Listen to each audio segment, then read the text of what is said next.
Muy buenas noches a cada uno de ustedes. Qué bueno que están sintonizando el segmento de Jesús y la verdad presente. Y es una bendición que usted en esta noche esté compartiendo con nosotros. Nuevamente lo invitamos a las plataformas que tenemos hacia arriba, que siempre nos lo estamos diciendo semana tras semana, ¿no? Lo importante es que no se olviden que, porque ¿cómo puede entrar en esta plataforma? Todavía la gente dice, pues mira, es fácil, aquí lo tenemos escrito aquí debajo de los pies tuyos, que dice el final de la verdad presente. En cada una de esas plataformas, cualquiera de esas lo escribe. En el search, usted coloca ese titular. Ajá. Y ahí consigue contenido perteneciente a nuestro ministerio. Es así, no es tan difícil, no creo. Cualquiera de esas plataformas. Así mismo.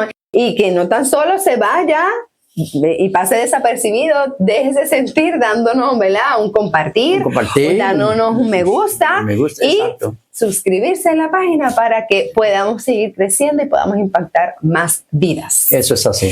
Y que si tiene alguna petición, sugerencia, duda, pregunta, nada, usted nos escribe al email aquí, que se presenta aquí y nosotros con gusto le haremos o le contestaremos la petición. Eso es así. Entonces vamos a comenzar con una oración. Así que donde ustedes se encuentren, vamos a inclinar el rostro. Oramos. Amante Padre que estás en el cielo, gracias te damos, Señor, por darnos el espacio, Señor, para seguir proclamando tu gran nombre. Pedimos tu presencia en nuestra vida y sobre todo, Señor, tu bendición y tu protección. Capacítanos, instrúyenos y sobre todo santifícanos en tu verdad. En nombre de Jesús. Amén. Esta noche la noticia que traemos se titula La espiritualidad y el estilo de vida prolongan la vida. Así que vamos a ver. Living to 100 dice ahí. Secret of the Blue Zone. Es un documental que explora los hábitos de vida de las comunidades más longevas del mundo, conocida como zonas azules. El documental de Don Bertner destaca la importancia de la espiritualidad y la conexión social para una vida larga y saludable.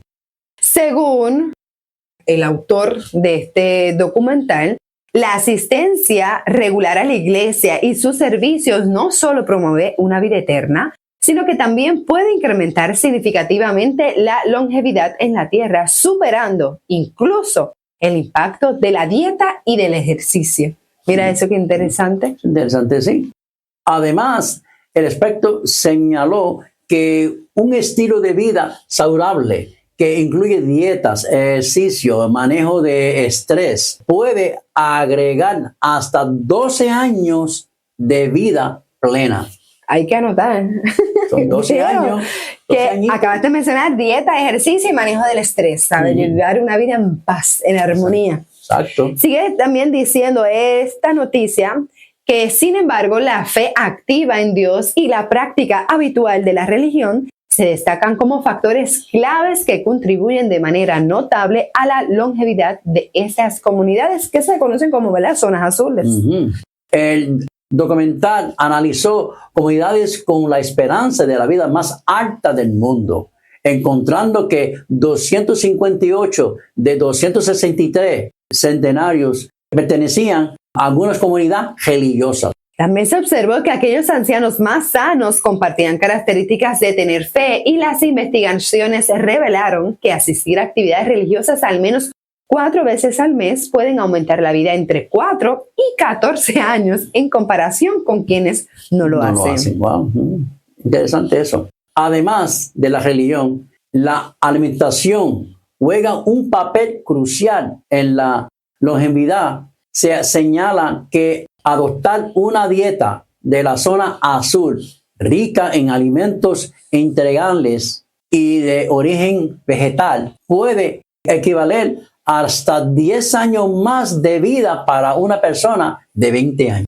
¿Sabes qué? Hay que recordar, lo podemos decir como un orgullo, porque los adventistas allá en Loma Linda se reconoce también como un punto azul. Sí, eso es verdad. Porque llevamos la Reforma Pro Salud. La Reforma Pro Salud. Y por eso traemos esta noticia esta noche. También sigue diciendo que los frijoles se destacaron como un alimento particularmente beneficioso, con la recomendación de consumirlos diariamente para extender aún más la esperanza de vida. Por otro lado, mantener un estilo de vida activo también es esencial. Aquellos que se mueven naturalmente cada 20 minutos y realizan ejercicios sencillos como pues, caminar, puede incrementar su esperanza de vida en hasta 3 años a incorporar tan solo 20 minutos de actividad física al día. Así que 20 minutos es equivalente a más 3 años de vida. O sea que, ¿verdad? Más o menos. eso es así. Estas estrategias muestran que la combinación de fe, buena alimentación y actividad física pueden tener un impacto significativo en la longevidad, que no es otra cosa, ¿verdad?, que extender los años de vida. Eso es O vivir, interesante. ¿verdad?, a una edad suficiente. Las relaciones familiares y el compromiso emocional son vitales para una vida más larga y saludable. Los centenarios suelen priorizar a la familia, cuidar de sus padres ancianos y fortalecer los vínculos con parejas e hijos. Estudios demuestran que estar en una relación significativa puede aumentar la esperanza de vida en hasta 6 años. O sea, Y- que tiene que tener una relación, dice que hay relación que uno... Significativa, ¿sabe? Permanente. Qué importancia, ahí entra también el matrimonio. El matrimonio, para eso me refiero, sí. La asistencia regular a la iglesia y la práctica de la fe contribuyen significativamente a una mayor longevidad. Mantener momentos de independencia y espiritualidad como la oración ayuda a manejar el estrés y reducir la inflamación En el cuerpo, que no es Eso nada así, de bueno. ¿no? Además, aquellas personas que forman parte de comunidades religiosas tienden a reportar un mayor sentido de felicidad y menor riesgo de problemas mentales y adicciones. Los factores ambientales como el entorno social y los hábitos de los amigos también influyen notablemente en la salud. Y vivir cerca de opciones no saludables como restaurantes de comida rápida puede incrementar el riesgo de obesidad, mientras que contar con amigos saludables fomenta hábitos positivos. Así que también entra lo que es la influencia de mi medio ambiente y de mi entorno. O sea que, en otras palabras, fast food, hay que dejar la fast food. Eso es, sí, pues las grasas trans, el colesterol, ácidos y demás, Sí. que no son nada beneficiosos Sí, para nada. nuestra salud. Así que ustedes que nos están sintonizando en estos momentos, lo que estamos hablando es el beneficio de llevar una dieta saludable, tanto como el estilo de vida y la espiritualidad hacen que las personas vivan por más años de edad. Así que este estudio es muy pertinente para nuestra sociedad. Eso es así. Y hay una pregunta para analizar. ¿Qué es la reforma pro salud? Ahorita la mencionamos y tal vez las personas no saben de qué estamos hablando. No, exacto. La reforma pro salud es un ramo de la gran obra que ha de preparar a un pueblo para la venida del Señor. Y eso lo dijo Elena G. White. Sí. Y qué de cierto es, porque si viviéramos en el plan que Dios ha trazado para nosotros, viviríamos feliz, gozoso, en paz y en armonía con el plan. Pero el enemigo no quiere eso. Ese era el plan del principio, déjame decirte, de Adán y de Eva. Gozar pero de la eso fue un creación. cambio, cambiaron todo eso. Por eso nosotros estamos todo el tiempo metidos comiendo cosas, haciendo cosas que no tenemos que estar haciendo. ¿No? Y lo que comemos influye en el carácter, la toma de decisiones y la claridad. Exacto. Por eso es tan importante nosotros entender el significado o las consecuencias de llevar estilos de vida así. Ahora hacemos otra pregunta. ¿Cuán importante es esta reforma? Vamos a ver la siguiente cita que dice, está explicando Elena G. White, que se me mostró que la reforma pro salud es parte del mensaje del tercer ángel. ¡Wow! Y está tan íntimamente ligada a él como el brazo y la mano lo están al cuerpo humano. Mira para allá.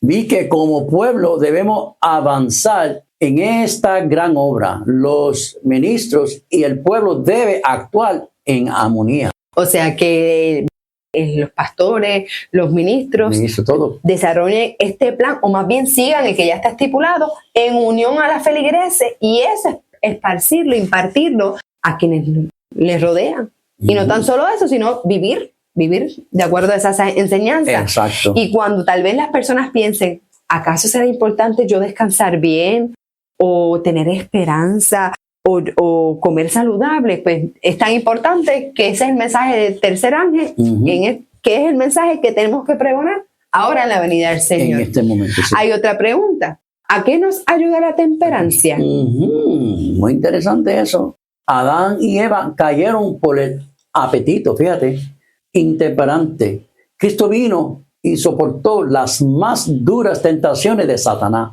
y en su favor de la raza venció el apetito, mostrando que el hombre puede vencer. Wow. Así como Adán cayó en el apetito y perdió la bendición del Edén, los hijos de Adán pueden, por medio de Cristo, vencer el apetito y por la temperancia en todas las cosas volver a conquistar el Edén. Eso es tremendo. Eso es claro que sí. O sea, que la temperancia, el yo saber, espérate, aunque me gusta, eso no es para mí, no lo voy a consumir, porque yo entendí que yo tengo que cuidarme y yo entender que tengo que subyugar mi sentimiento por la razón. Quiere decir que no me puedo dejar llevar por mi gusto, sino con la razón yo decir, espérate, voy a tomar buenas decisiones que sean favorables para mi vida, porque mi cuerpo es templo del Espíritu Santo. Y tú sabes que yo siempre he dicho que el pescado muere por la boca. Es un refrán. Aquí lo dice en Puerto Rico, nosotros decimos, el pescado muere por la boca. Y es así. Mira. Nosotros lo morimos por la boca porque empezamos a comer cosas. No, que no tenemos control. No tenemos control. Pero ¿qué tal si tuviéramos ese control? Nos ayudaría a también frenar otras tentaciones. Sí, también, sí. ¿Hay otra pregunta? Sí. Dice, ¿qué acarrea la desobediencia? Los hombres, pues, pueden profanar sus cuerpos por medio de la complacencia pecaminosas. Si no son santos, no son idóneos para ser adoradores espirituales, ni son dignos del cielo. Esto es fuerte. Esto no es fácil. O sea, aquí entra lo espiritual, entiéndase la santidad. Si el hombre aprecia la luz que Dios en su misericordia le da sobre la reforma pro salud, puede ser santificado por medio de la verdad y hecho idóneo para la inmortalidad. Pero si desatiende esa luz y vive en violación de la ley natural, debe pagar la penalidad. ¿Qué quiere decir esta cita? Que yo no voy a ser salvado si yo desprecio el mensaje que Dios tiene para mí, porque es un mensaje de felicidad, de gozo y de salvación. Okay. ¿Ves? So que el yo llevar un estilo de vida que Dios apruebe, sí es importante. Sí. Las decisiones que yo tomo sobre mi vida, sobre mi estilo de vida, marca cuánto queremos, ¿verdad? O cuánto apreciamos lo que Dios hizo por mí, o cuánto lo rechazamos. Sí. Así que la desobediencia acarrea la perdición. Eso es así. Hay otra pregunta. ¿Qué bendición le espera al fiel? Ya sabemos que hay consecuencias de nosotros tal vez decidir no seguir la reforma pro salud. Tal vez se están preguntando, ¿y qué será? La reforma pro salud habla del beneficio de la luz del sol, del beneficio de tomar agua, del aire fresco, de descanso, de temperancia, de la esperanza, de ¿qué más habla? De los alimentos. Son 8 remedios. Sí, 8 remedios. Le damos la tarea para que usted lo busque y pueda profundizar. Exacto. Sí. La vida activa y poder seguirla, porque es beneficioso para nuestra salud. Así que, contestando la pregunta, dice que el pueblo al cual Dios está guiando será peculiar. Es diferente. Se va a diferenciar del resto del mundo. Sí. Sus miembros no serán como el mundo, pero si siguen la dirección de Dios, realizarán los propósitos del Señor y rendirán su voluntad a la suya. Cristo morará en su corazón y el templo de Dios será santo, que o sea, se refiere a nuestro cuerpo. Sí. Vuestro cuerpo, dice el apóstol, ¿es templo de quién? Espíritu Santo. ¡Wow! Quiere decir que para que Dios viva en mí, yo tengo que empezar a amarme a mí mismo, a respetarme, a entender que somos templos, que Dios puede morar en mí, pero esa decisión, Dios es tan caballeroso que la deja a ti y a mí. Exacto. Y a quienes nos ven. Porque tenemos decidimos. Libre albedrío. Qué gran regalo de amor. En conclusión, la importancia de llevar un estilo de vida saludable es beneficioso en gran manera. Pues sí, es el plan de Dios para nosotros. Dios, y Dios él fue el que nos hizo saber que es lo mejor. Eso es así. La relación de la salud con el carácter es una, mira, directita. Exacto. Cuando cuidamos nuestros cuerpos, honramos, fíjate, a Dios. Qué gran verdad. Y ser fiel conlleva tomar decisiones saludables. Este mensaje es para este tiempo. ¿Qué tiempo el estamos? Tiempo del fin, para que el pueblo de Dios esté preparado.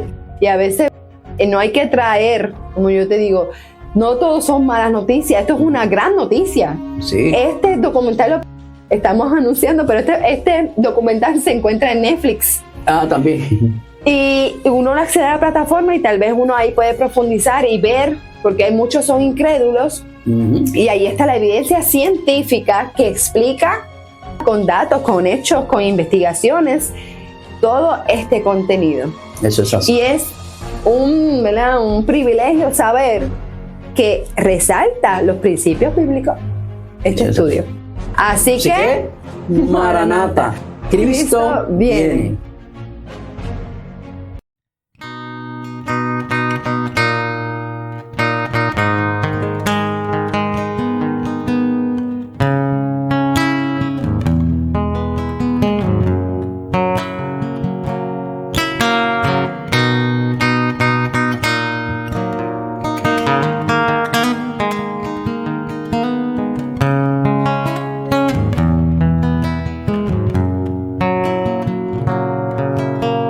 Creo en la amistad sincera,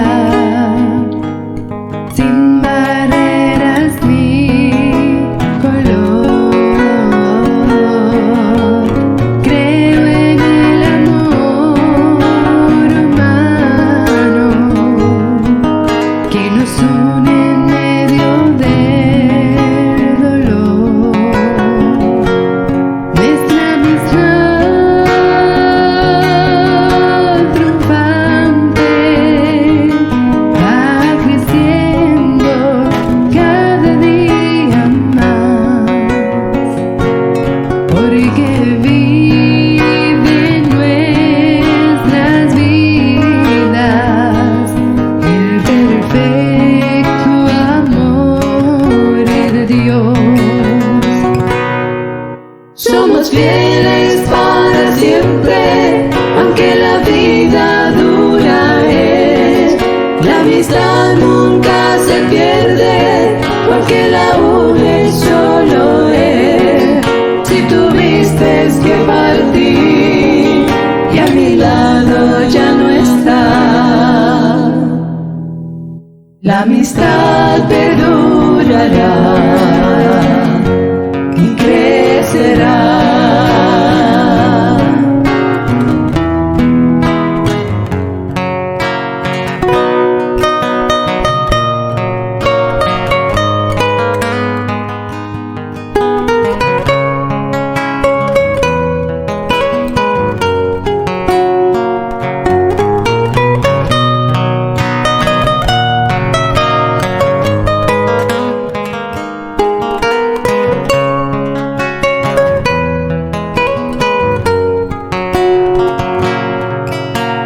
Cada día más me aferro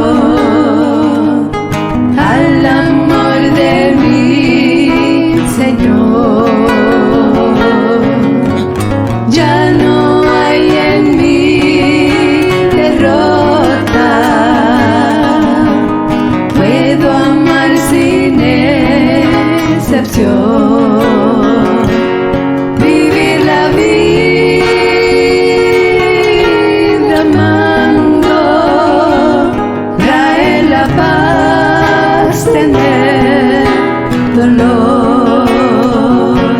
Solo el amor divino une nuestras vidas hoy.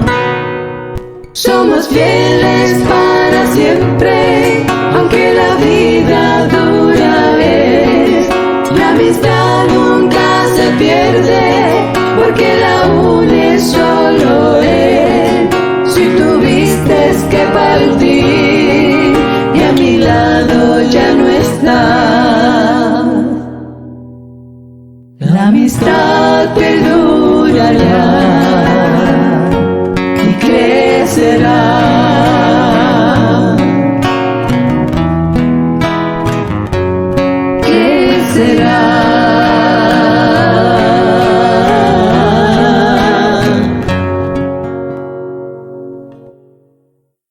crecerá.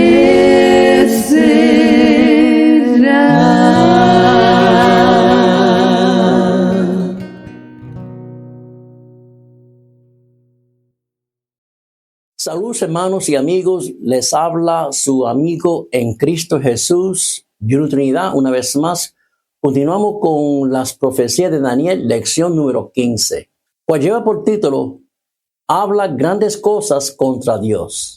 Los temas anteriores se trata de una secuencia de estudio y es necesario el conocimiento previo para entender este tema. Este tema sigue siendo muy fuerte, pero es absolutamente necesario conocer los hechos históricos que revela.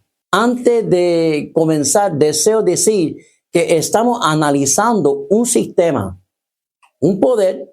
Lo que Dios revela y denuncia es el poder en sí, el sistema en sí, no sus seguidores ni sus miembros que no tienen la culpa de estos hechos y ni siquiera los conoce en su mayoría. Es por eso que las 11 características que estamos viendo en este tema y el de anterior son características de un sistema, o sea, su cabeza, liderazgo, y no de sus miembros. Pues en la Iglesia Católica Romana hay muchas personas excelentes que hacen muy buenas obras abnegados a favor del prójimo. En el tema anterior vimos que el cuerno pequeño, o sea, el Vaticano, papado, dice que hablaba grandes cosas contra Dios. Eso es blasfemia. En otra palabra, poniéndose en el lugar de Dios. Y segundo, perdonando pecados. En Daniel 7, 8, 20 y 25 nos dice, mientras yo contemplaba los cuernos, he aquí que otro cuerno pequeño salía entre ellos. Y he aquí que este cuerno tenía una boca que hablaba grandes cosas. Y este mismo cuerno tenía boca que hablaba grandes cosas. Y hablará palabra contra el Altísimo. Es importante completar esta parte del estudio con los siguientes datos adicionales. Poniéndose en el lugar de Dios siendo hombre. Número 1. He aquí 3 títulos de los papas usurpado el lugar de las 3 personas de la divinidad. Padre Santo. A tomar ese título, el Papa se pone en lugar de Dios Padre. Ahora Jesucristo dice en Mateo 23, 9, no llaméis Padre vuestro a nadie en la tierra, porque uno es vuestro Padre, el que está en el cielo. La única vez en todas las Sagradas Escrituras que aparece el título Padre Santo es cuando Jesucristo se refiere a su Padre Celestial durante su oración por los discípulos. Eso ustedes lo pueden ver, lo pueden leerlo. En el libro de Juan 17, 11. Representante de Cristo en la tierra. Es el siguiente. A tomar este título, el Papa se pone en lugar del Espíritu Santo. El representante de Cristo en la tierra es el Espíritu Santo. Jesús dice acerca del ministerio del Espíritu Santo lo siguiente. Fíjense, en Juan 14, 16 hasta 18, 26 y 16, 7. Padre, y os dará otro consolador para que esté con vosotros para siempre, el Espíritu de verdad, al cual el mundo no puede recibir, porque no le ve ni le conoce, pero vosotros le conocéis, porque mora con vosotros y estará en vosotros. No os dejaré huérfano, vendrá a vosotros, mas el Consolador, el Espíritu Santo, a quien el Padre enviará en mi nombre, Él os enseñará todas las cosas y os recordará todo lo que yo os ha dicho. Pero yo os digo la verdad. Os conviene que yo me vaya, porque si no me fuera, el Consolador no vendrá a vosotros. Mas si me fuere, os lo enviaré. Otro título: cabeza de la Iglesia Universal.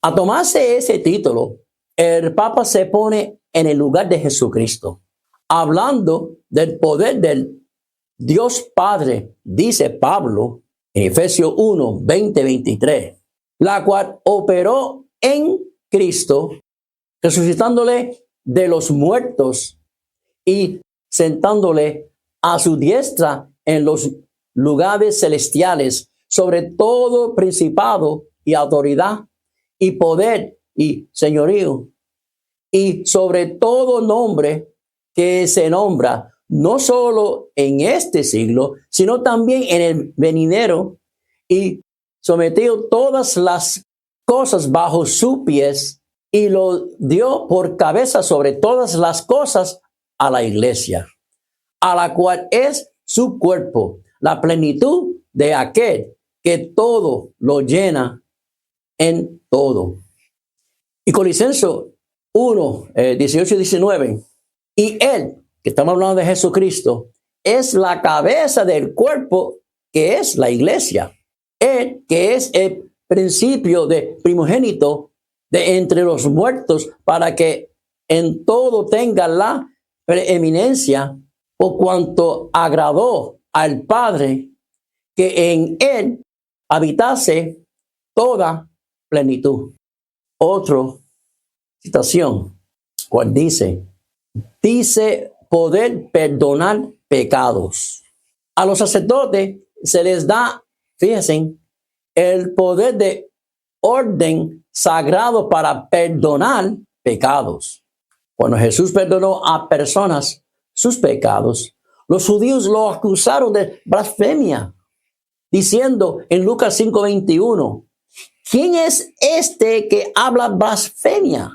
¿Quién puede perdonar pecado sino solo Dios? También cambian los tiempos y la ley de Dios. Finalmente, hermanos, hemos llegado a la última de las 11 características del cuerno pequeño de Daniel, capítulo 7. Daniel 7, 25, cual dice: y hablará palabras contra el Altísimo, y a los santos del Altísimo quebrantará, y pensará en cambiar los tiempos y la ley. Será entregado en su mano hasta el tiempo, tiempos y medio tiempo. Toda la escritura es inspirada por Dios. Segundo Timoteo 3:16. Pero existe un pasaje en la Biblia que Dios no entregó por inspiración a un profeta para que lo escriba él, sino que decidió escribirlo personalmente con su propio dedo. Hermanos, se trata de los 10 mandamientos de Dios que encontramos en Éxodo 20, de 3 al 17. Solamente estos versículos con su santa ley fueron escritos personalmente por Dios en 2 tablas de piedra, entregada a Moisés allá en el monte Sinaí. Eso lo pueden buscar y verlo también en Éxodo 31 y 18, Deuteronomio 5, 6 hasta el 22. He aquí la comparación entre los 10 mandamientos como aparecen en la Biblia y cómo fueron cambiados por el Vaticano en el Catecismo Romano, en mi mano derecha, que dice, según la Iglesia Católica y según la Biblia, primer mandamiento: amarás a Dios sobre todas las cosas. Eso es según la Iglesia Católica. Según la Iglesia, no tendrá dioses ajenos delante de mí. Eso lo pueden encontrar en Éxodo 20. El segundo mandamiento: no tomarás el nombre de Dios en vano. Según la Biblia, no adorarás imágenes. El tercero: Sacrificarás las fiestas, es lo que dice el tercero. Sin embargo, en la Biblia dice, no tomarás el nombre de Dios en vano. El cuarto mandamiento, según los católicos, dice, honra a tu padre y a tu madre. En la Biblia nos dice, acuérdate del sábado para santificarlo. El quinto, no matarás. Y el quinto en la Biblia dice, honra a tu padre y a tu madre. El sexto dice, no cometeráis actos impuros. Y el sexto en la Biblia dice, no matarás. El séptimo en la Iglesia Católica dice, no robarás. Sin embargo, en la Biblia nos dice, no cometerás adulterio. Entonces, el octavo dice, no darás falso testimonio ni mentiras. Y en la Biblia nos dice, no robarás. Y el noveno dice, no consentirá pensamiento ni deseos impuros.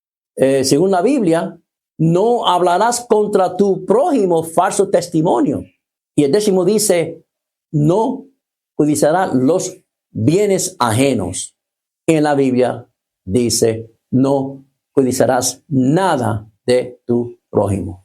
Lo primero que salta a la vista es que los 10 mandamientos, según el catecismo, son mucho más cortos que los 10 mandamientos de la palabra de Dios. Parece un resumen, ¿no? Pero como veremos a continuación, no se trata solamente de un resumen, sino la grave asaltos o cambios intencionales que Roma hizo a la ley de Dios. Los 2 mandamientos más largos de la Biblia son el segundo y el cuarto. Y son justamente estos dos, los más cambiados por la Iglesia Católica. Para ser exacto, el segundo mandamiento de los 10 ni siquiera aparece en el catecismo, pues fue arrancado y eliminado completamente. Es aquel mandamiento, fíjese, que prohíbe las imágenes. Es por eso que el tercer mandamiento de la Biblia llegó a ser el segundo. Y el cuarto mandamiento de la Biblia llegó a ser el tercero en el catecismo, y así sucesivamente. El problema es que solo quedaron 9 mandamientos en el catecismo. Y para camuflar este problema, que nadie se dé cuenta, el Vaticano dividió el 10º mandamiento de la Biblia en 2. Eso fue lo que hicieron, convirtiéndolo en el 9º y el 10º mandamiento del catecismo católico. Con esta hubo nuevamente 10 mandamientos en el catecismo. El cuarto mandamiento de la palabra de Dios es el mandamiento más largo de los 10 y ordena al ser humano santificar el séptimo día de la semana, que viene siendo el sábado. Aparece en el catecismo como el tercer mandamiento diciendo, santificáis las fiestas. ¿Y a qué fiesta se refiere? Principalmente al descanso dominical. Cuando el Papa se refiere a la ley de los 10 mandamientos, no se refiere a los 10 mandamientos según la Biblia, no, según a los 10 mandamientos cambiados por el hombre mediante el poder romano, según el catecismo. Vemos un ejemplo reciente de este hecho. Fíjense, en el periódico estadounidense, allá en Detroit News, el 7 de julio de 1998, relata acerca del Papa Juan Pablo II, que emitió una severa advertencia diciendo que los católicos deberían poner el domingo a un lado para la adoración. El periódico sigue relatando que el pontífice utilizó su discurso semanal de domingo desde su ventana en la plaza de allá de San Pedro para instar a los miembros de la iglesia de sacar tiempo para santificar el sábado. Pero a continuación descubrimos a lo que se refería con santificar el sábado. Fíjese, el periódico sigue relatando así. El Vaticano espera emitir una carta apostólica del Papa, destacando aún más el tercer mandamiento. Cartas apostólicas, hermanos, son incorporadas a las normas de la Iglesia. El periódico sigue citando al Papa en obediencia al tercer mandamiento. El domingo tiene que ser santificado. La mencionada carta apostólica con el título Dies Domini fue escrita por el Papa Juan II y salió el 31 de mayo del año 1998. Este documento trata sobre la santificación del domingo y intenta justificar bíblicamente la santificación del domingo. En el párrafo 18 de la mencionada carta también habla del domingo como el tercer mandamiento para el creyente católico. El domingo pues, es el tercer mandamiento según el catecismo. Para el creyente bíblico, el sábado es el cuarto mandamiento de la palabra de Dios. Ahora, el Vaticano, o sea, el papado, mismo dice abiertamente que cambió el sábado al domingo. Fíjate lo que dice.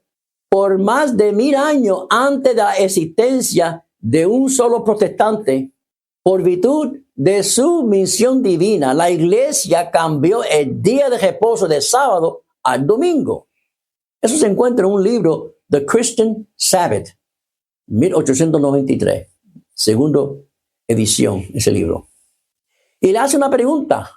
¿Tiene usted alguna otra manera de probar que la Iglesia Católica tiene el poder para poder instituir días festivos de preceptos?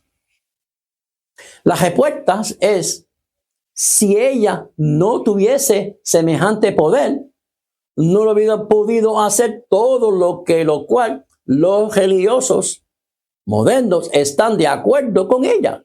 La Iglesia no hubiese podido sustituir la obediencia del domingo, el primer día de la semana, por la observancia del sábado, que viene siendo el séptimo día. Un cambio para el cual no existe autoridad en las Escrituras. Esto fue escrito en un librito, Doctrinal Catecism, página 176. Nosotros observamos, dice, el domingo en vez del sábado, porque la Iglesia Católica transfirió la solemnidad del sábado para el domingo. Eso está claro en ese mismo librito, página 50. El Papa considera la santidad del domingo como su marca de la autoridad. Porque en el año 364 después de Cristo, esta institución cambió la adoración del sábado al domingo. Hoy, llamando domingo, en el mundo hispano, es el antiguo día de la adoración, hermanos del sol. Antes del concilio de Trento, eso fue para allá para el 1533, Jan Eck mostró a Lutero el sábado del cuarto mandamiento y le dijo, mira, la Iglesia cambió la santidad del sábado al domingo por su propia autoridad. Y para esto, tú, Lutero, pues no tienes bases en la Escritura. Johann Eck fue para la época de 1486 y 1543. Pues él fue un teólogo y escritor católico más conocido por sus disputas, fíjese, con el mismo Martín Lutero.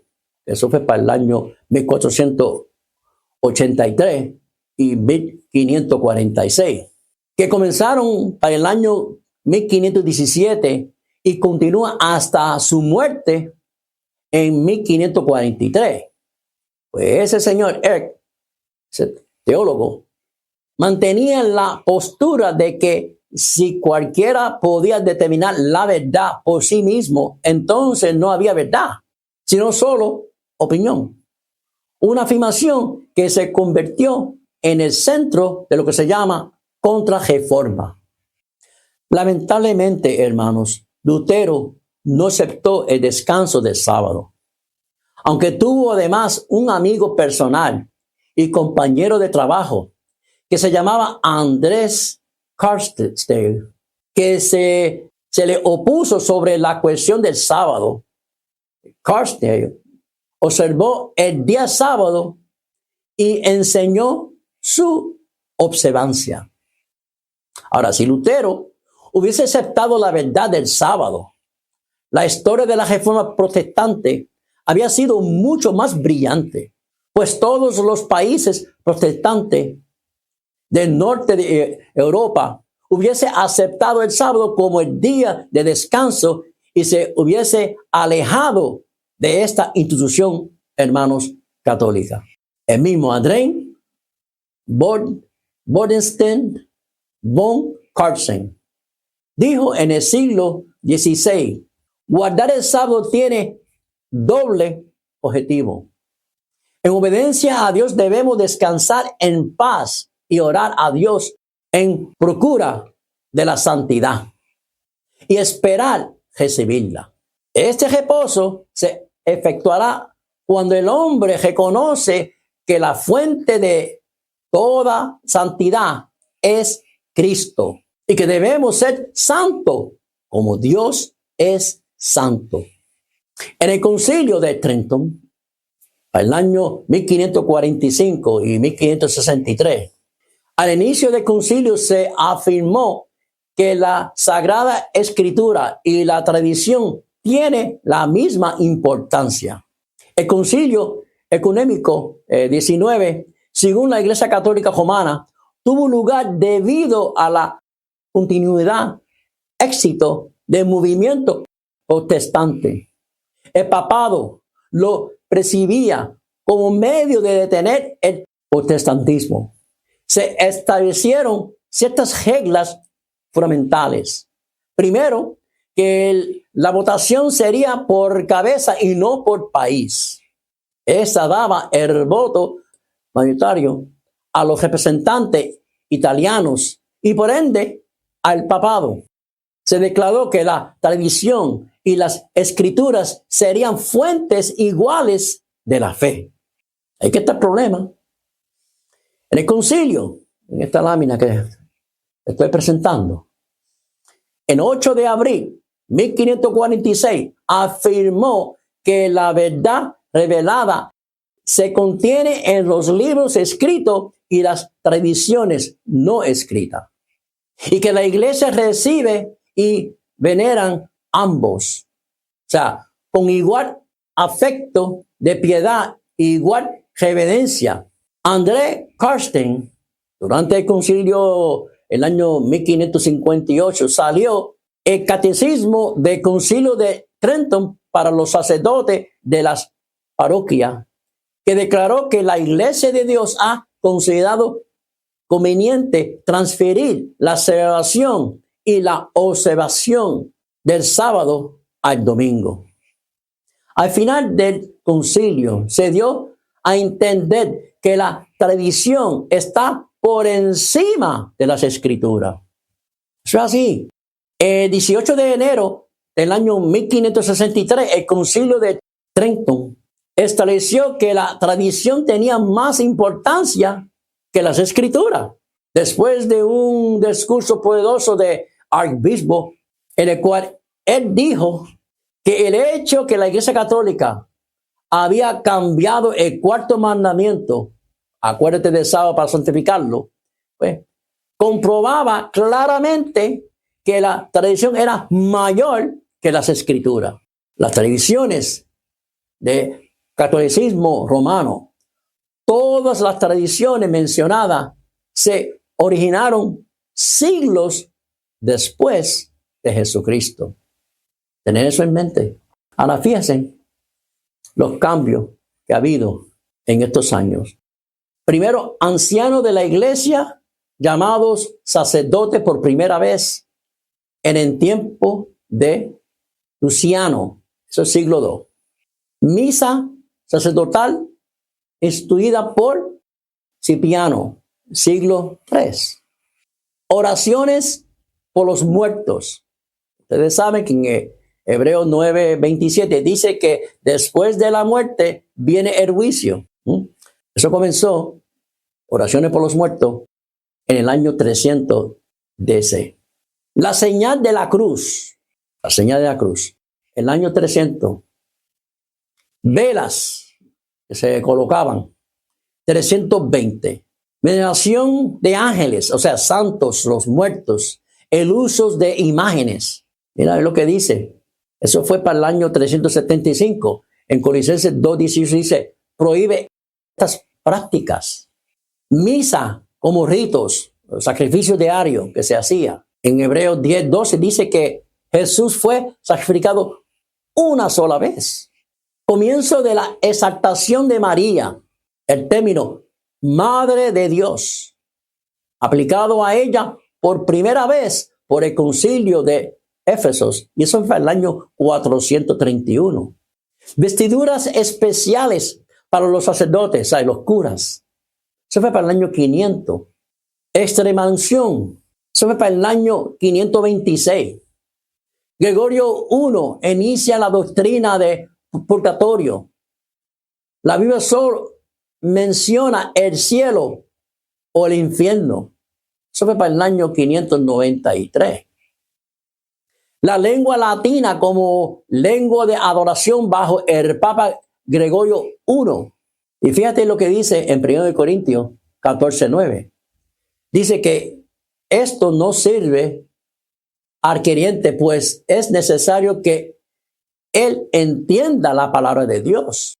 Si no se entiende lo que es el lenguaje, pues entonces nadie va a comprender lo que se está diciendo. Eso fue para allá para el año 600. Oraciones ofrendadas a María, santos muertos y ángeles. La Biblia aprueba oraciones solo a Dios, Padre. Primer hombre proclamando Papa. Ustedes saben, Bonifacio, el tercero. Y fíjate, el Gregorio I rechazó este título. Fue para allá para el año 610. Besa los pies del Papa. En Hechos 10:25 dice, y 26, prohíbe este tipo de humillación ante otros hombres. Esto fue para el año 709. Pepín, rey de los francos, otorga poder temporal a los papas para el año 750. Veneración de la cruz, imágenes, reliquias, autorizadas bajo la orden de Irene de Constantinopla durante un concilio bajo el Papa Irán I. Eso fue para allá para el 786. Agua mezclada con sal y bendita por los sacerdotes, lo que llamamos agua bendita. Eso fue para el año 850. Veneración de San José para el año 890. Creación del Colegio de Cardenales para el año 927. Juan 13 instituye el bautismo de campanas, 965. Juan 15 comienza la canonización de los santos muertos en el año 995. Ayuno los viernes y durante la cuaresma. Eso fue para allá para el año 998. La misa desarrollada gradualmente como sacrificio, asistencia hecha obligatoria. Eso fue para el siglo XI. Celibato sacerdotal mandatorio bajo el Papa Gregorio VII. Y fíjate lo que dice 1 Timoteo 3, 2, 4 y 1 y hasta el 3. Denuncia la privación de casarse como doctrina de demonios y decir que el obispo debe estar casado. Eso es lo que dice la Biblia. Para el 1079. Dice que debe estar casado. El rosario adaptado de los paganos por Pedro, ermitaño. Pues mira lo que dice en Mateo 6, 5 y 13. Nos enseña de no utilizar vanas repeticiones a orar, que se repite lo mismo dentro de la oración. Es una palabra que se llama rezar. El Concilio de Verona establece la Inquisición. Eso fue para el año 1184. Inicia la venta de burlas y de indulgencia con la cruzada bajo el Papa Urbano II. Eso fue para el año 1190. Los 7 sacramentos definidos por Pedro Lombardo. Eso fue en el siglo XII. La transustanciación definida por el Papa Inocencio III, que fue para el 1215. Confesión auricular de los pecados al sacerdote en vez de a Dios, implantada por Inocencio III. Eso comenzó para el año 1215. Veneración de la hostia, decretado por el Papa Honorario III, que eso fue para el 1220. Se prohíbe la Biblia y su lectura por el Concilio de Valencia. Esta prohibición se canceló 700 años después durante el Concilio Vaticano II, que eso fue para allá para el año 1962. Simón Stack de Inglaterra inventa el escapulario. Eso fue para el año 1251.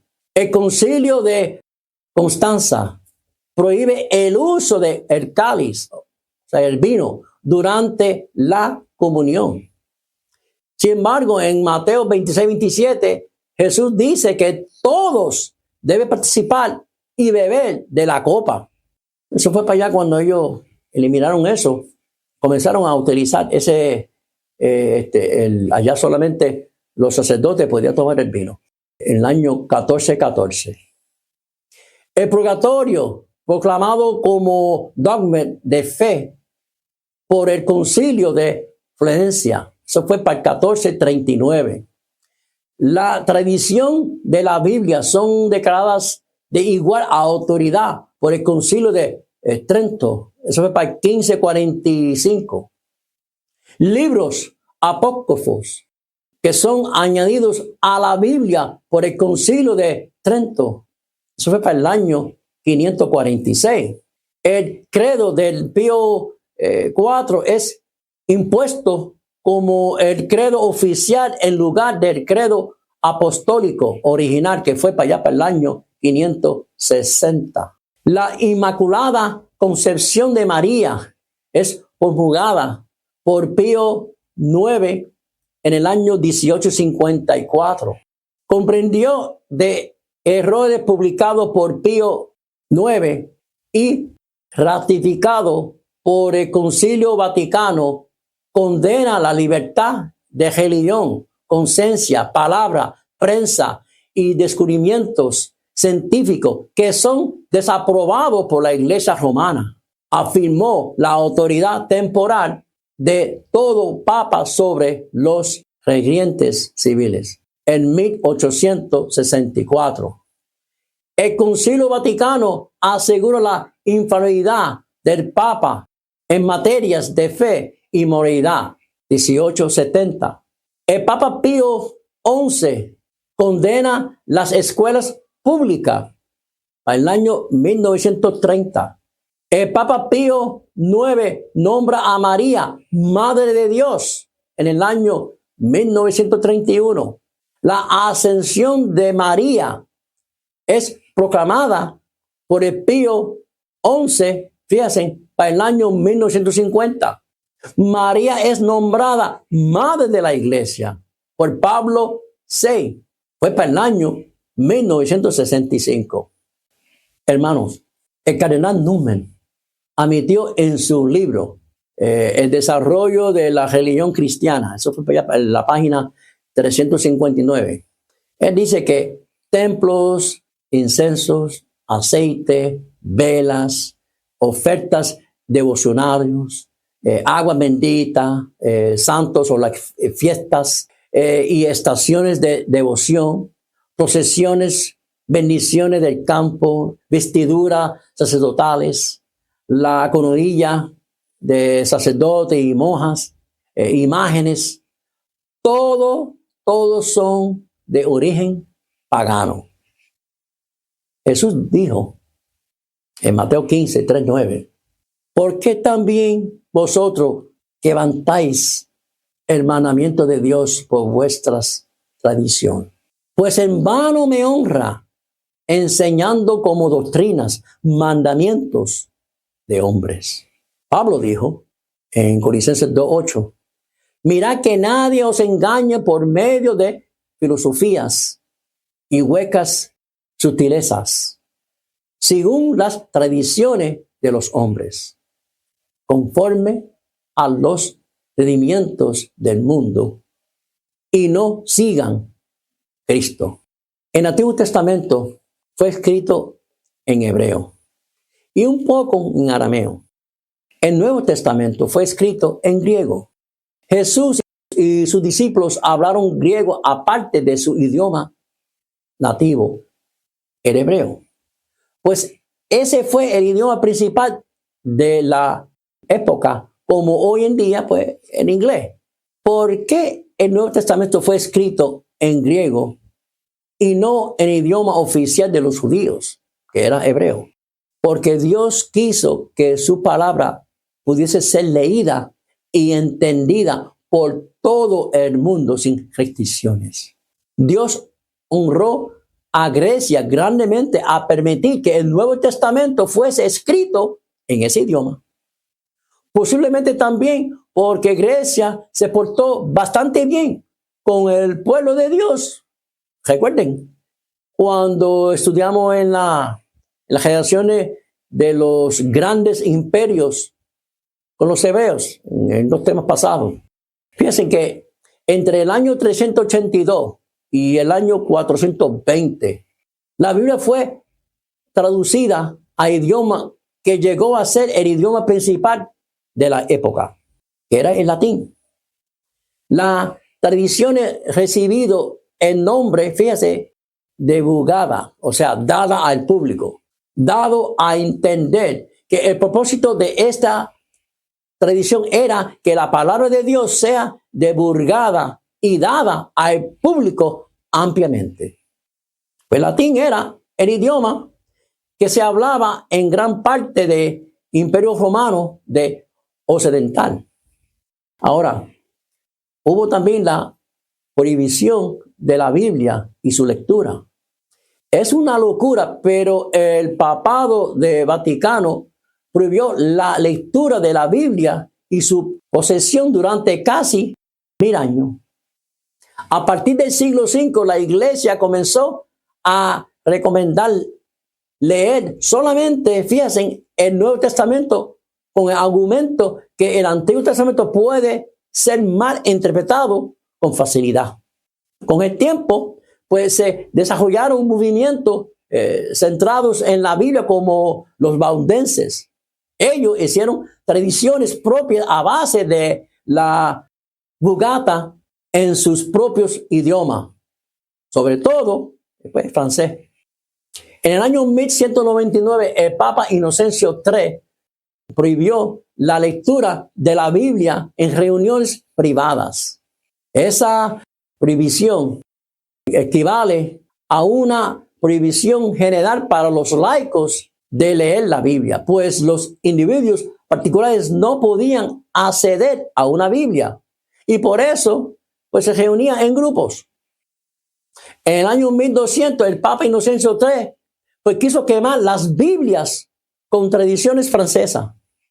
En el año 1229 bajo el Papa Gregorio IX se decretó una prohibición general para todos los laicos de tener una Biblia.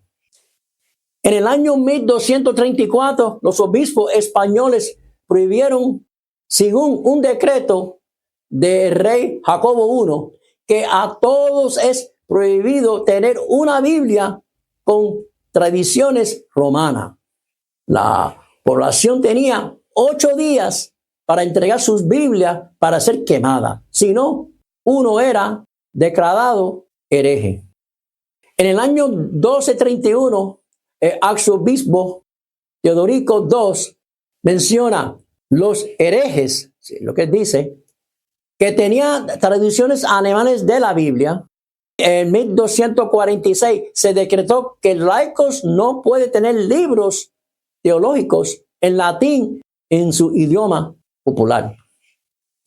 En el 1376, el Papa Gregorio XI ordenó que toda literatura acerca de la Biblia sea subyugada al liderazgo de la Iglesia Católica. Había un hombre que se llama John Wycliffe. Pues tradujo la Biblia de latín a inglés.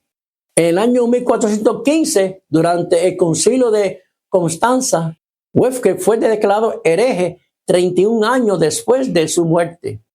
El Papa Pío II, estamos hablando de 1464 y 1471, confirmó la ordenanza del rey Jacobo I, que las Biblias en idiomas populares son prohibidas. La prohibición de la Biblia llegó a ser ley nacional en España bajo Isabela I y Ferdinando II.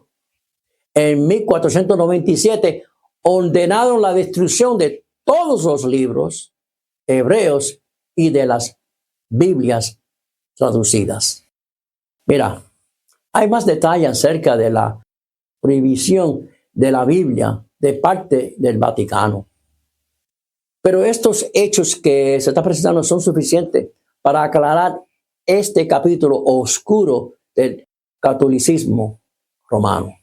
Recién en el año 1962, pues se canceló la prohibición en el Concilio Vaticano II.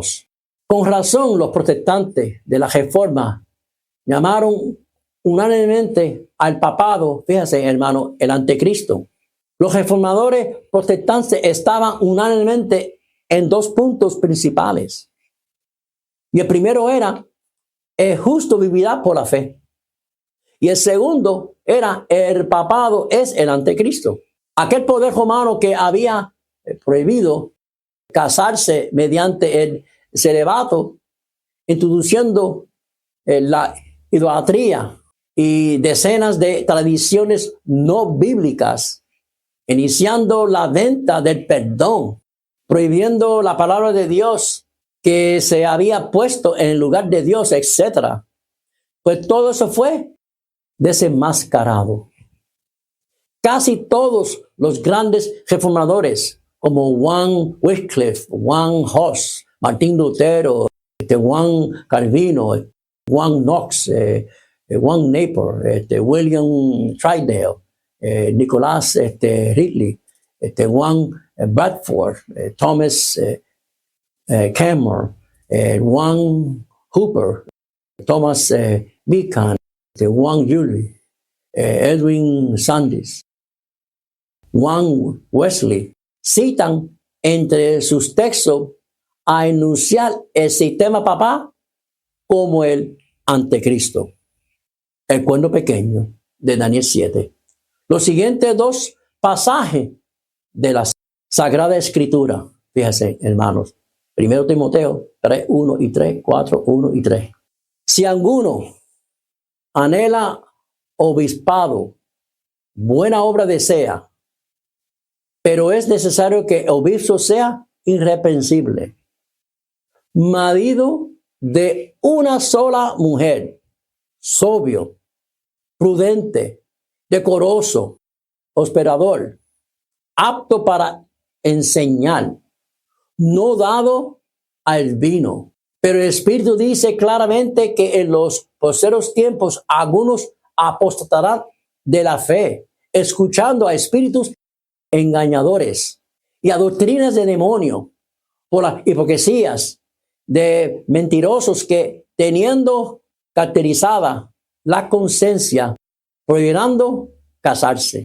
Nadie os engañe en ninguna manera, porque no vendrá el día del Señor sin que antes venga la apostasía, o sea, el abandono de la verdad, fe cristiana original.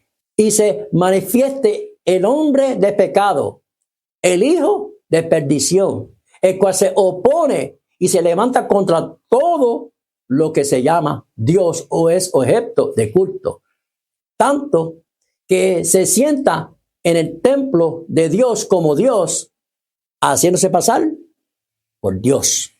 Segundo Tesalonicenses 2, 3 y 4.